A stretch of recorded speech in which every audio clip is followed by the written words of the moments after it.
আর আল্লাহ পাক রব্বুল আলামিন বলেন, এই 12 মাসের মধ্যে 4টি মাস হলো সম্মানিত। এই 4টি মাস সম্মানিত 12 মাসের মধ্যে 4টি মাস কি কি? 1 নাম্বার হলো জিলকদ, দ্বিতীয় নাম্বার হলো জিলহজ, 3 নাম্বার হলো মুহররম, 4 নাম্বার যেই মাস সেটা হলো রজব মাস। তাহলে কয় মাস? 4 মাস।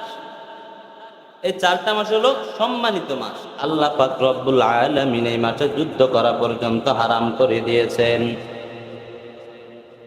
আগেরকার ইহুদিরা পর্যন্ত এই মাসগুলো সম্মান করত। এই মাস যখন চলে আসতো তখন তারা যুদ্ধ করতো না, তখন তারা গালিগালাজ করতো না, তখন তারা কারো কোনো গীবত করতো না, কারো নামে বদনামি দুনাম কিছুই করতো না। অথচ আমরা মুসলমান এই মাসগুলো সম্মান করতে জানি না। এই মাস সম্মানিত মাস আমরা জানি, কিন্তু জানার পরেও আমরা এই মাসের সম্মান করি না। এই মাস চলতেছে আমাদের গীবত করা বন্ধ নাই, এই মাস চলতেছে আমাদের মিথ্যা কথা বলা বন্ধ নাই। এই সম্মানিত মাস চলতেছে, আমরা অন্যের নামে তহমত দেওয়া বন্ধ করি না।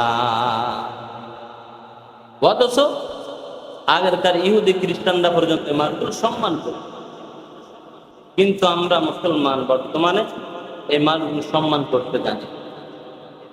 বর্তমানে মুহররম মাস চলে, কিন্তু আমরা এই মাসের সম্মান করতেছি না। মুহররম মাসে কি সম্মান, কি কাজ এই মাসে করি, বরং উল্টা কাজগুলো করি, অনেক বেদাত কাজগুলো করি এই মাসে। যেমন এক ব্যক্তি এক হুজুরকে প্রশ্ন করছে, হুজুর এই মুহররম মাসে কি বিবাহ করা যাবে? এগুলো একটা বেদাতি কাজ, মানে বিবাহ করা যাবে না তাদের। অথচ সম্মানিত মাস, বলেন তো দেখি বিয়া করা কি সওয়াবের কাজ না গুনার কাজ?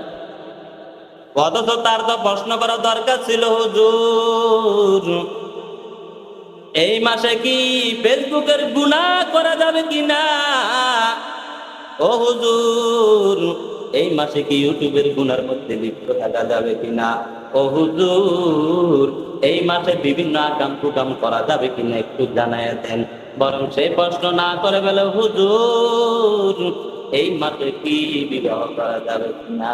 অথচ বিবাহ করা তো হবে। ফেসবুকের মধ্যে বিভিন্ন ভিডিও দেখে, খারাপ ভিডিও দেখে, সেগুলো কি গুনাহ সওয়াবের কাজ না গুনার কাজ? গুনার। বিভিন্ন গুনায় লিপ্ত থাকে, সেগুলো বলে না তো হুজুর এগুলো করা যাবে কিনা, বলে যে বিবাহ করা যাবে। এ আল্লাহর বান্দারা, গুনাহ করলে আমাদের ঠিকানা হবে কোথায়? সবাই বলেন গুনাহ করলে আমাদের ঠিকানা কোথায়? তাহলে বলেন তো দেখি, গুনাহ করার মাধ্যমে নিজের প্রতি নিজে জুলুম করা হয়েছে কিনা? গুনাহ করার মাধ্যমে নিজের প্রতি নিজে জুলুম করা। তারপরে গীবত করা সওয়াবের কাজ না গুনার কাজ? আপনার কথা বুঝলেন?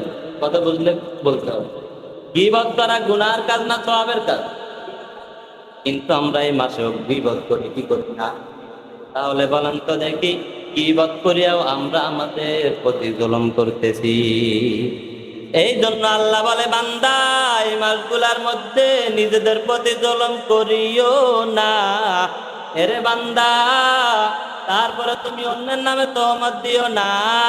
এইভাবে অন্যের নামে তহমত দিয়ে নিজের প্রতি নিজের জুলুম করিও না। অন্যের নামে গীবত করিয়া নিজের প্রতি নিজের জুলুম করিও না।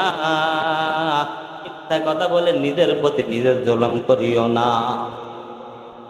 ও বান্দা, অন্য মাসেও গুনাহ করো, কিন্তু এই মাসে গুনাহ করিও না। এর মানে কি অন্য মাসে গুনাহ করতে পারবেন? পারবেন না। কিন্তু আল্লাহ বুঝাইতে, বান্দা অন্য মাসগুলাও তো গুনাহ কম করো নাই। এই সম্মানের মাসগুলার মধ্যে তোমাকে পরের মাসগুলো তো গুনাহমুক্ত রাখতে পারে।